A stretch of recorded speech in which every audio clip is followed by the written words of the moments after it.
Discretion is advised. After 8 hours of deliberations, a Dinwiddie jury finds a man guilty of killing a Virginia state trooper. Russell Brown was found guilty of the 2013 murder of Master Troopers Junius Walker.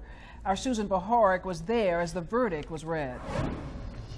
The jury found Russell Brown guilty of all 6 charges, including the capital murder of Master Trooper Junius Walker. The prosecution tells me it will now seek the death penalty. Moments after the verdicts were read, Junius Walker's widow, Elizabeth, summed up the family's reaction, telling me, quote, "Finally, justice for Walker." The jury deliberated for 2 days, 3 hours Wednesday, and then an additional 5 hours today, before finding Brown guilty of capital murder, attempted first-degree murder, and 3 firearms charges in connection with the shooting from March 7th, 2013. Even though Russell Brown's defense team had argued he wasn't responsible because he was mentally ill, this jury wasn't buying it. Investigators recounted how Trooper Walker pulled up next to a broken-down car along I-85 and was shot by its driver, Russell Brown III. Brown is accused of shooting at 2 other people before stripping naked and hiding in the woods. He was apprehended later that day. His defense team did not argue he had committed the crimes, only that he was mentally ill when they had taken place. Now the court will have to decide whether he'll live or die for his crimes. And that's something family members like Walker's younger brother are still struggling with. He did what he did. We all got to pay for what we done. God can be found judge. The sentencing phase in this case begins Friday morning at 9:30. It's then that the jury will hear victim impact statements. On your side in Dinwiddie County, Susan Bahoric.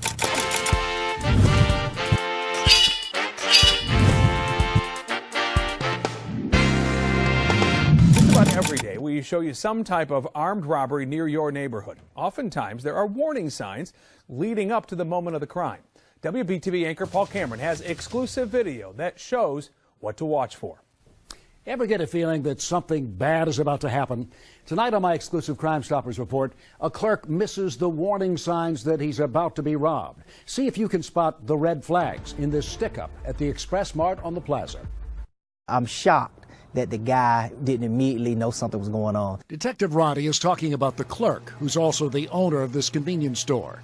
There's a man in a hoodie who goes to the back of the store and just meanders from one cooler case to the other and back again without deciding on anything to buy. The guy had the hood on. Nobody else was hooded. In that particular day, it was a warm day, and he just hanging out, looking around at the drinks. The owner clerk was obviously busy. But when the store empties out of customers, the man in the hood approaches and wants cigarettes.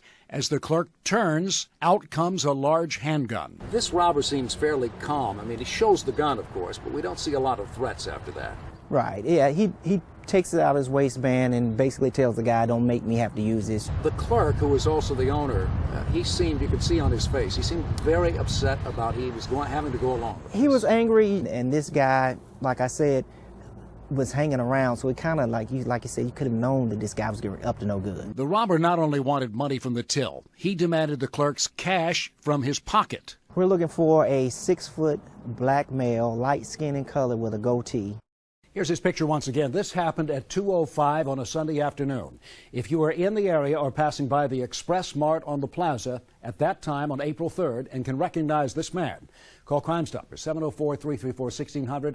Charlotte Mecklenburg police say a couple of cell phone crooks hit again. In the most recent case, a pregnant woman was in the store, and now police hope some new information and this exclusive video we're about to show you will help put the crooks behind bars. WBTV anchor Paul Cameron has the story new for you at 5. The robbers went in with a gun and are looking for iPhones at a store on Eastridge Drive, but they're forced to improvise halfway through the stick-up. It looks like a typical day, a woman browsing for a new phone about 5 in the afternoon. But all of a sudden, a terrifying twist when a masked man wearing hospital scrubs walks in.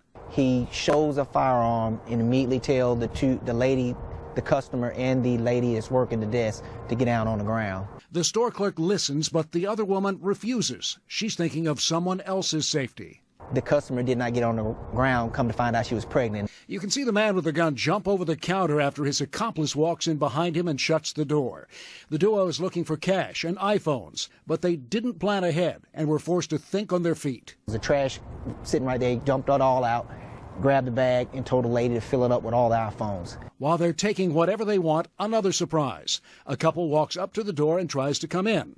Instead of talking to an employee, they come face to face with one of the crooks. He talks to two people that comes up to come in and probably pay their cell phone bill, and they leave and he closed the door back behind them, and then they finish the robbery.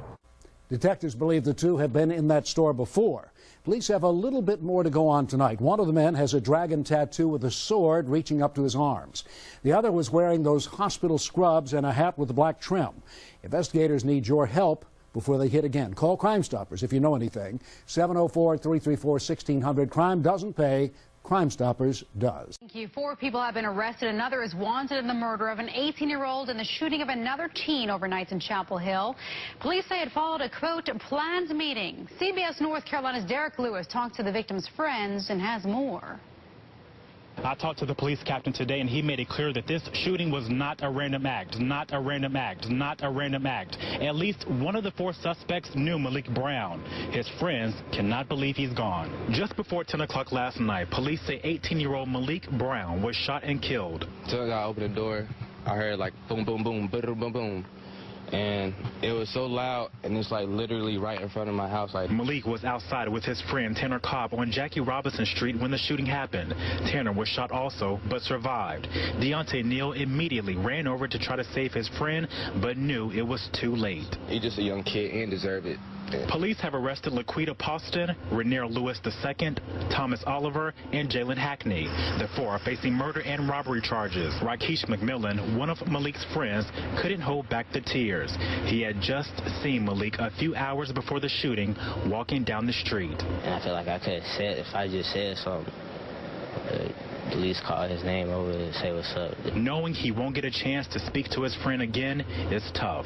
Malik was the type of person I wanted to look out for everybody. And it's just how can you take somebody so young? While the motives are not clear, Deontay feels Malik was targeted. People are jealous of, how popular he is and what he got, and people don't want to work for what they want, so they decide to, come take other people's stuff. Now, police are still looking for a 5th suspect in this case, Denzel Spikes. If you have any information, you're asked to call Chapel Hill Police. In Chapel Hill, I'm Derek Lewis, CBS North Carolina.